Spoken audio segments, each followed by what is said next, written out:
नमस्कार, आप देखें एनबी न्यूज और मैं हूं आपके साथ प्रियव्रत दीक्षित। स्वागत है आपका स्वर्णिम मध्य प्रदेश छत्तीसगढ़ के इस खास बुलेटिन में। तो चलिए एक बड़ी खबर के साथ बुलेटिन का फिलहाल आगाज कर ले। तो राष्ट्रपिता महात्मा गांधी को लेकर कालीचरण महाराज के दिए गए विवादित बयान के विरोध में कांग्रेस ने आज राजधानी रायपुर में मौन धरना दिया। तो वहीं गांधी हमारे अभियान नाम से आयोजित कांग्रेस के इस मौन धरने में प्रदेश के CM Bhupesh Baghel, PCC chief Mohan Markam, मंत्री रविंद्र चौबे, मंत्री कवासी लखमा सहित कांग्रेस के कई विधायक और पार्टी के वरिष्ठ नेता मौजूद थे। इस दौरान सीएम भूपेश बघेल ने कहा कि धर्म संसद में गांधी के बारे में गलत शब्द बोला गया। गांधी के बारे में कुछ कहने से पहले देश के उन महापुरुषों को सुन लो जो गांधी के बारे में इतनी अच्छी बातें कहकर चले गए। उन्होंने कहा कि रविन्द्रनाथ टैगोर ने गांधी को महात्मा की उपाधि दी और भारतीय जनता पार्टी पर निशाना साधते हुए कहा कि बीजेपी समाज में नफरत फैलाना चाहती है। ऐसे लोग समाज के लिए कोढ़ हैं।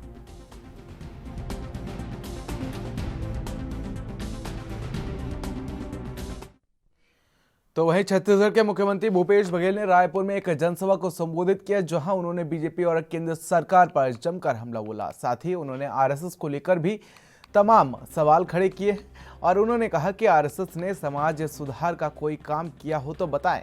साथ ही कहा कि सांप्रदायिक जहर घोलने वालों को मुंहतोड़ जवाब दिया जाएगा। धर्म के नाम पर राजनीति बंद हो। इनके नेता भाषण देते हैं कि मुसलमानों को पाकिस्तान भेज दो, और आप जाके इनके नक्शों में देखेंगे ना, आरएसएस कार्यालय में या उनके जो कैलेंडर है, तो अखंड भारत का नक्शा बनाए हैं, जिसमें नेपाल, अफगानिस्तान, पाकिस्तान, भूटान, बांग्लादेश सबको एक में मिला लिए हैं, अखंड भारत। तो इसको भेजोगे और सबको मिलाओगे तो मतलब क्या हुआ?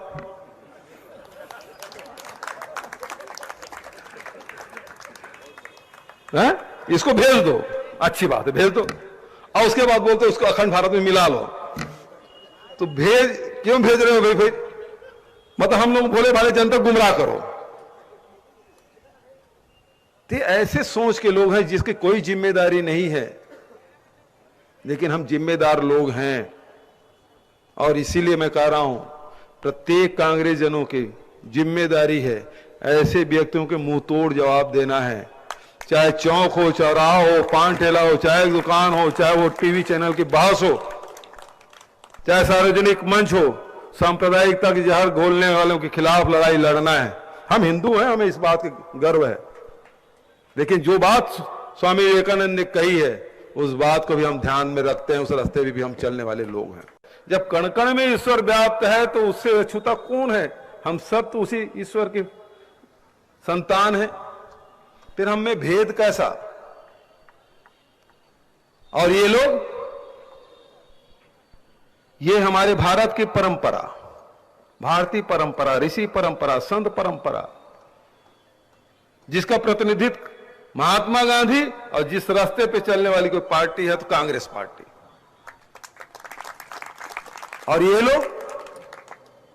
लोग आजादी की लड़ाई में कभी भाग नहीं लिए, ये कभी समाज सुधार नहीं किए। बता दे कोई समाज सुधार का कोई काम किया हो आरएसएस या उनके अनुषंगिक संगठन? आज देश में या विश्व में वैश्विक महामारी फैला हुआ है, लोगों के जीवन पूरी तरह से प्रभावित हुआ है, हमारी अर्थव्यवस्था चौपट हो गई है, हमारे शिक्षा व्यवस्था प्रभावित हुए हैं, बच्चों की पढ़ाई नहीं हो पा रही है, लोगों को रोजगार छीन गए हैं। ऐसे समय में लोगों को आर्थिक रूप से संबल बनाने की जरूरत है, न कि धर्मांतरता में लड़ाई करने की आवश्यकता है। और इस दिशा में छत्तीसगढ़ सरकार लगातार प्रयास कर रही है, और छत्तीसगढ़ सरकार गांधी के रास्ते पे चल रही है। महान वैज्ञानिक आइंस्टीन के नाम से जाना जाता है। आइंस्टीन ने क्या कहा? वो भी समकालीन थे, और उन्होंने कहा भविष्य की पीढ़ियां इस बात पर विश्वास करने में मुश्किल होगी, भविष्य के पीढ़ियों को इस बात पर विश्वास करने में मुश्किल होगी कि हाड़ मांस से बना व्यक्ति तो वहीं मुख्यमंत्री भूपेश बघेल ने छत्तीसगढ़ के दिव्यांग पर्वतारोही और पैरा एथलीट चित्रसेन साहू को मुख्यमंत्री सहायता कोष से 12,60,000 रुपए की सहायता राशि का चेक प्रदान किया है। तो वहीं आपको बता दें कि मुख्यमंत्री ने राजधानी रायपुर में 14 दिसंबर को आयोजित run for CG pride marathon के अवसर पर पर्वतारोही, पैरा एथलेटिक्स, राष्ट्रीय बास्केटबॉल खिलाड़ी और ब्लेडनर चित्रकांत साहू को आर्थिक सहायता प्रदान करने की घोषणा की थी। साहू ने छत्तीसगढ़ में नई सरकार के 3 साल पूरे होने के उपलक्ष्य में आयोजित रन फॉर सीजी प्राइड में हिस्सा लिया था और चित्रसेन साहू ने मुख्यमंत्री बघेल को सहयोग के लिए आभार जताते हुए कहा कि अब पर्वत चोटी माउंट ओंकानागुआ की कठिन चढ़ाई पर छत्तीसगढ़ महतारी का नाम गौरवान्वित करने का पूरा प्रयास करूंगा। तो खबर छत्तीसगढ़ से है, जहां शासन ने कोविड-19 और ओमिक्रॉन वेरिएंट के संक्रमण से बचाव और रोकथाम के संबंध में दिशा निर्देश जारी किए हैं। तो वहीं इसके तहत कोविड अनुरूप व्यवहार का 100% पालन सुनिश्चित करने के लिए कहा गया है। इसमें मास्क और सैनिटाइजर के उपयोग के साथ सोशल डिस्टेंसिंग पर विशेष ध्यान देने के लिए जोर दिया गया है और इसी तरह कोविड-19 के प्रकरणों के अनिवार्य रूप से जाँच के साथ सक्रिय प्रकरणों के क्षेत्र में कंटेनमेंट जोन के लिए पूर्व में जारी निर्देशों को पालन सुनिश्चित करने के लिए निर्देश भी दिए गए हैं। तो वहीं देश में लगातार बढ़ रहे कोरोना के मामलों को लेकर एक बार फिर से तीसरी लहर की आशंका जताई जा रही है। इसी बीच मध्य प्रदेश में भी इंदौर, भोपाल सहित कई जिलों में कोरोना तेजी से बढ़ रहा है। मरीजों की संख्या बढ़ती और प्रदेश में स्वास्थ्य व्यवस्थाओं को लेकर मुख्यमंत्री ने भी अब दफ्तर से बाहर आकर तैयारियों का जायजा लेना शुरू कर दिया है और वो आज हमीदिया अस्पताल पहुंच गए। सीएम शिवराज सिंह चौहान ने हमीदिया अस्पताल का निरीक्षण करते हुए प्रबंधन को निर्देश दिए हैं कि प्रदेश में ओमिक्रॉन की दस्तक हो चुकी है और हालांकि स्थिति अभी भयावह नहीं है, इसलिए पूरी तैयारियां चाक-चौबंद रहनी चाहिए। इंदौर में लगातार कोरोना के मामले बढ़ते जा रहे हैं और सीएम शिवराज सिंह चौहान ने कहा कि हम हर परिस्थिति के लिए तैयार हैं। वहीं राजधानी में बड़े अस्पताल हमीदिया में भी व्यवस्थाएं चुस्त दुरुस्त रहनी चाहिए। सीएम ने सभी जरूरी उपकरण, दवाइयां, बेड के पर्याप्त इंतजाम करने के निर्देश दिए हैं और कम से कम 1 महीने की दवाओं और ऑक्सीजन का इंतजाम होना चाहिए। ये निर्देश मुख्यमंत्री शिवराज सिंह चौहान ने दिए। अभी तक पूरे देश में और हमारे मध्य प्रदेश के भी जो अनुभव है, सीरियस पेशेंट्स नहीं हैं। डेल्टा जिस तरह का असर डाल रहा था, अभी वैसा असर नहीं है। लेकिन हमको बेटा यहां से हट जाओ,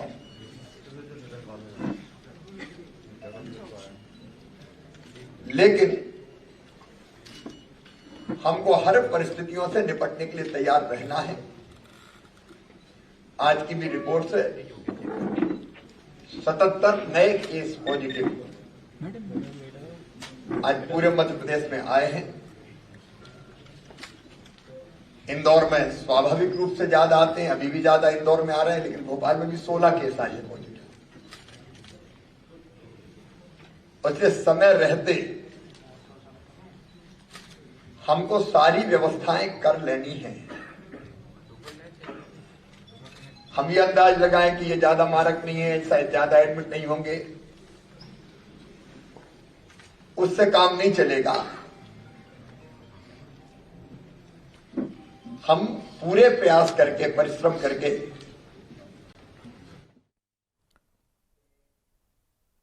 तो वहीं मध्य प्रदेश के मुख्यमंत्री शिवराज सिंह चौहान के निर्देश पर आज जल संसाधन मंत्री तुलसी सिलावट उज्जैन पहुंचे, जहां उन्होंने उच्च शिक्षा मंत्री मोहन यादव और सांसद अनिल फिरोजिया उनके साथ राघव पिपलिया स्थित कच्चे डैम पहुंचे, जहां पर आपको बता दें कि उसके बाद त्रिवेणी घाट पर शिप्रा नदी में मिल रहे कान्हा नदी के गंदे पानी को रोकने के लिए मंथन किया गया।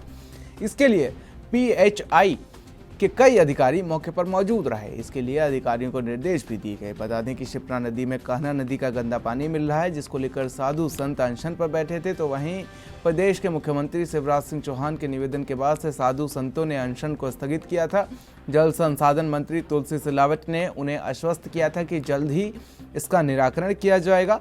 उसी संदर्भ में आज तुलसी सिलावट उज्जैन पहुंचे और दोनों कच्चे डैमों का निरीक्षण किया। राज्य के निर्देश पर उनके आदेश पर निरंतर जो एक शिकायत आ रही थी, कई साधु संत, उन्होंने हमारे सम्मानीय मंत्री मोहन यादव जी से बात की, सांसद जी से बात की, हमारे भारतीय जनता पार्टी के अध्यक्ष जी से बात की और मुझसे बात की थी। निरंतर हम प्रयास कर रहे थे। जब ये पूरी की विस्तृत जानकारी हमारे उज्जैन की मुख्यमंत्री जी के पास गई तो प्रमुख मेरे विभाग के मिश्रा जी को भेजा, नर्मदा घाटी के केसरी जी को और स्थानीय शासन के मनीष सिंह जी को। सारे आला अफसर यहाँ आए थे। इस समस्या का, इस गंदे पानी का एक स्थायी हल, समाधान हो, उसी दिशा में मध्य प्रदेश की सरकार ये कदम बढ़ा रही है। और अभी शुद्ध जल का स्नान हो, क्योंकि महाकाल की नगरी है। यहाँ देश में नहीं, विश्व के अंदर भी महाकाल का अपना एक अलग से स्थान है। इसलिए मध्य प्रदेश की सरकार ये प्रयत्नशील भी है, कोशिश भी कर रही है कि इसका स्थायी हल किया जाए। इसको विस्तृत योजना बनाई जा रही है और बना ली गई है।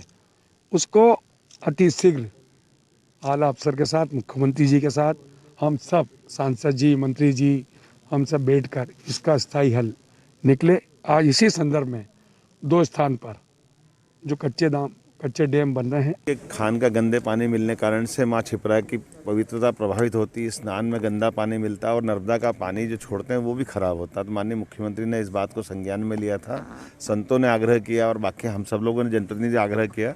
तो आज ये हमारे पास जो परंपरागत साधन थे कि हम कच्चे डैम रोक करके गंदा पानी रोक देते थे और क्षिप्रा में नर्मदा के पानी से स्नान कराते थे।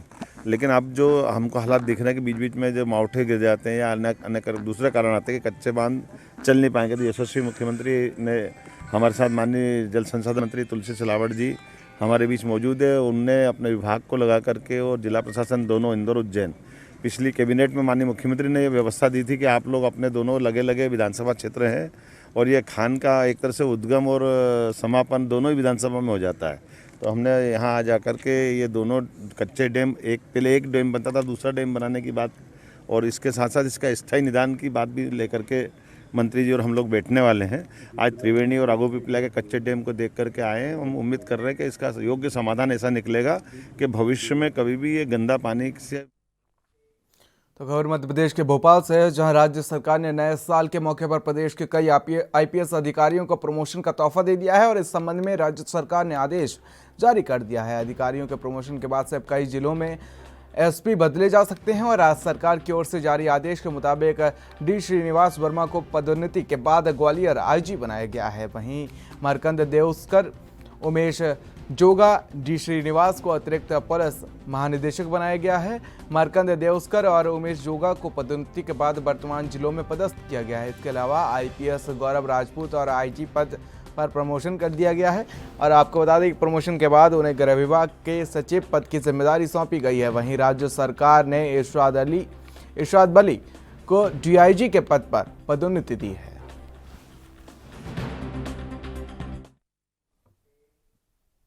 तो वहीं मध्य प्रदेश में बीते 24 घंटे में कोरोना के 77 नए केस मिले हैं। सबसे ज़्यादा 43 पॉजिटिव इंदौर में मिले हैं। इनमें से एक ओमिक्रॉन संक्रमित भी है और राज्य में अब नए वेरिएंट के 10 केस हो गए हैं। कहा जा रहा है कि इंदौर में स्वास्थ्य विभाग की लापरवाही से कोरोना विस्फोट हुआ है। यहाँ विदेश से लौटे लोगों के ठीक से नाम पते भी नोट नहीं किए गए और राज्य में एक दिन पहले 72 केस थे। दूसरी तरफ संक्रमण छुपाने के लिए प्रदेश में टेस्टिंग घटा दी गई है और 24 दिसंबर को 62,065 टेस्ट हुए थे और 29 दिसंबर को 61,621, तो 30 दिसंबर को 61,361 टेस्ट किए गए। यानी कि रोज़ाना हो रही जांचों की संख्या एक हफ्ते में 1,000 कम कर दी गई। हालांकि मुख्यमंत्री शिवराज सिंह चौहान ने रोज़ाना 70,000 टेस्टिंग के निर्देश दिए थे।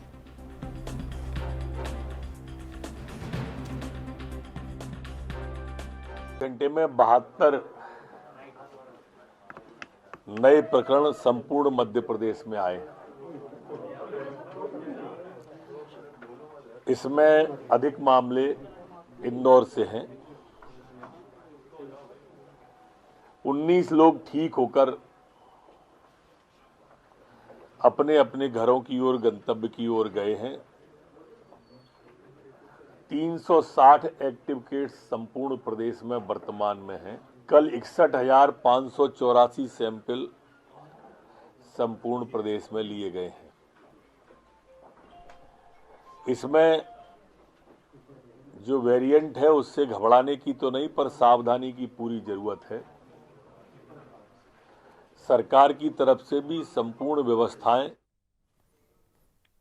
तो वहीं मध्य प्रदेश में बड़े कंस्ट्रक्शन कारोबारी, उद्योगपति और होटल व्यवसायी दिलीप सूर्यवंशी के प्रतिष्ठानों पर सुबह सीबीआई टीम ने दबिश दी और बताया जा रहा है कि national highway authority of India के अधिकारी को रिश्वत देने के मामले में पूछताछ करने सीबीआई की टीम भोपाल आई है।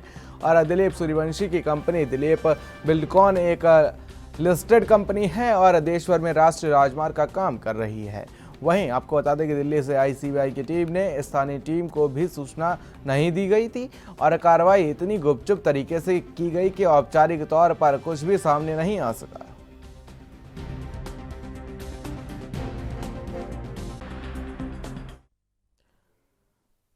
तो खबर मध्य प्रदेश के भिंड से है, जहां पर आपको बता दें कि विधायक संजीव सिंह और संजू ने नववर्ष के एक दिन पूर्व पत्रकारों के साथ सर्किट हाउस में प्रेस वार्ता की है और जिसमें जानकारी देते हुए बताया गया कि उनके विधानसभा क्षेत्र के शहरी और ग्रामीण क्षेत्र के विकास कार्यों के लिए उन्होंने करोड़ों रुपए स्वीकृत कराए हैं, जिसमें कुछ कार्यों को चालू करा दिया गया है।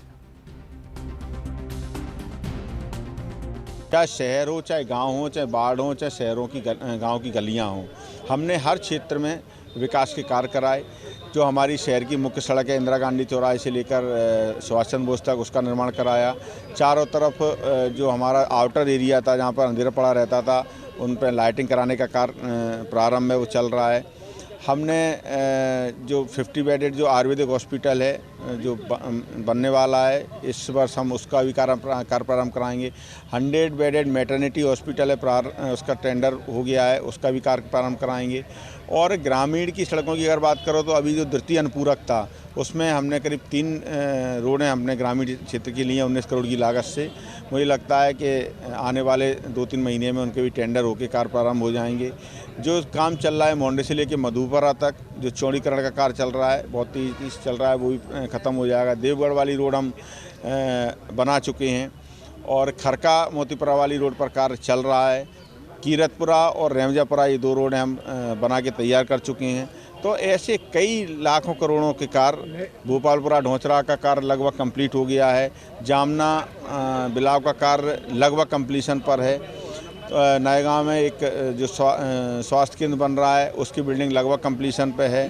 तो ऐसे कई कार्य हमने किए हैं। CM राय स्कूल का कार्य इस साल प्रारंभ हो जाएगा, जो जिससे क्षेत्र के बच्चों को शिक्षा मिलेगी। एक इंडोर। तो खबर मध्य प्रदेश के सतना से है, जहां आपको बता दें कि धान खरीदी केंद्र की बड़ी लापरवाही सामने आई है। मौसम विभाग द्वारा जारी बारिश की चेतावनी के समर्थन मूल्य पर धान खरीदी कर रहे जिले के जिम्मेदारों ने हल्के में ले लिया और इसके कारण उन्होंने खरीदी केंद्र में धान को बचाने के लिए कोई इंतजाम नहीं किया और करीब 109 करोड़ की लगभग 5,61,000 कुंटल धान पानी में भीग गई। इसमें ट्रांसपोर्टर की मनमानी सामने आई है, तो वहीं संबंधित विभाग की लापरवाही उजागर हुई है। लगभग 3,50,000 कुंटल धान का उठाव उसमें रेडी टू ट्रांसपोर्ट के बाद भी नहीं कराया और ज़्यादातर समितियों में रखा गया। वही किसानों की लाई हुई धान बारिश में भीग गई। किशोर मिश्रा। कहाँ से हैं? बेलाहटा से। धान लेके आए हैं यहाँ? जी। कौन सी समिति में? माधवगढ़। अच्छा, कितने दिन पहले लाए हैं? 3 दिन पहले। तो तौलवाई नहीं हो रही क्या? तौलवाई होने की समस्या है, माल ही नहीं उठ रहा है। अच्छा। माल उठे तो तौलाई हो। अच्छा, समिति प्रबंधक जी क्या बोले हैं? माल उठ जाएगा तो माल तौल जाएगा। अच्छा, काफ़ी माल पड़ा हुआ है? काफ़ी माल पड़ा हुआ है जी। 3 दिन से उठाव जब से आए हैं आप नहीं हुआ? 3 दिन से एक भी उठाव नहीं हुआ। आज 2 गाड़ियाँ आई हैं। जी जी जी। बस जी। उसके अलावा कोई भी गाड़ी नहीं आई है। पानी के चलते धान भीग भी गई होगी जो धान एक नॉर्मल भींजी हुई है, हल्का बोरा भर भींजा है, धान नहीं भींजी। तो खबर मंदसौर से है, जहां नए साल का जश्न को लेकर पुलिस प्रशासन पूरी तरीके से तैयार नजर आ रहा है। तो वही जिला पुलिस अधीक्षक सुनील कुमार पांडे ने क्षेत्रवासियों से नए साल के सेलिब्रेशन को लेकर अपील की है। उन्होंने कहा कि ये सेलिब्रेशन रात 11 बजे से पहले तक कर ले। रात 11 बजे से कर्फ्यू रहेगा। अगर कोई रात 11 बजे के बाद क्षेत्र में पार्टी करेगा या घूमेगा तो पुलिस को मजबूरन कार्रवाई करनी पड़ेगी।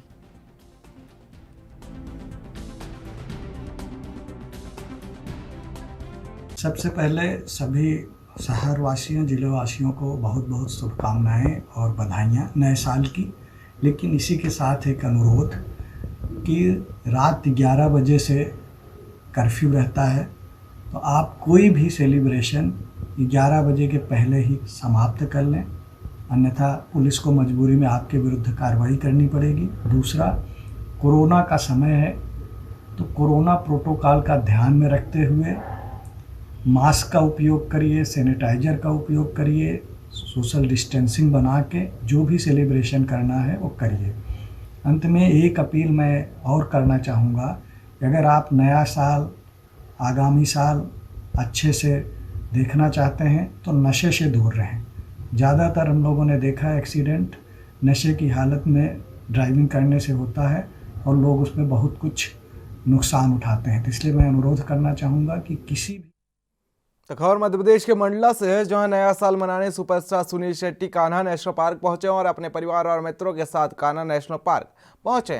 फिल्म अभिनेता सुनील शेट्टी ने सफारी का आनंद लिया और साथ ही आपको बता दें कान्हा नेशनल पार्क का नए वर्ष में आनंद लेने देश विदेश से पर्यटक यहां आते हैं। और वहीं चर्चा के दौरान सुनील शेट्टी ने बताया कि यहां आकर उन्हें गजब की अनुभूति हुई है। That was Mr. Singh. An absolute pleasure. I just finished my trip today and the safari today, and absolutely breathtaking.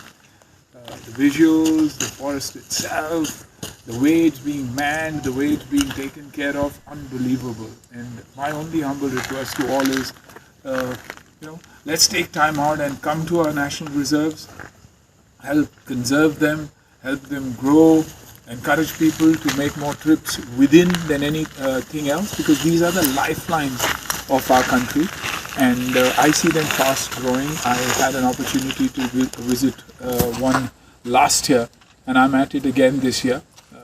Having made a promise to myself, along with all my friends, that we will come to and spend time in these reserves. At the same time, they are very, very beautiful places to be. But we should also remember that we shouldn't treat them as picnic spots, but treat them as our national treasure and take care of them. Proud to be here, and thank you, Mr. Singh, for being there, and for. तो वहीं कपड़े पर 12% GST के विरोध के चलते देश भर में इस बड़े टैक्स के विरोध किया जा रहा था, और विरोध को देखते हुए केंद्र सरकार ने कपड़ों पर जीएसटी को यथावत रखा है। तो वहीं रिटेल कपड़ा एसोसिएशन द्वारा जीएसटी स्थगित करने पर देश भर के कपड़ा व्यापारियों ने जश्न मनाया। तो वहीं इसी कड़ी में इंदौर में भी कपड़ा व्यापारियों ने जीएसटी टैक्स को स्थगित करने के लिए जश्न मनाया। साथ ही देश के प्रधानमंत्री नरेंद्र मोदी का आभार भी जताया। दरअसल 1 जनवरी से 5% से बढ़ाकर 12% जीएसटी टैक्स बढ़ाए जाने के विरोध में लगातार कपड़ा व्यापारी विरोध दर्ज करा रहे थे, और शुक्रवार को हुई जीएसटी काउंसिल की बैठक में जीएसटी के नहीं बढ़ाने का निर्णय को लेकर आज इंदौर के कपड़ा व्यापारी एसोसिएशन द्वारा प्रधानमंत्री नरेंद्र मोदी का आभार जताते हुए जश्न मनाया गया है।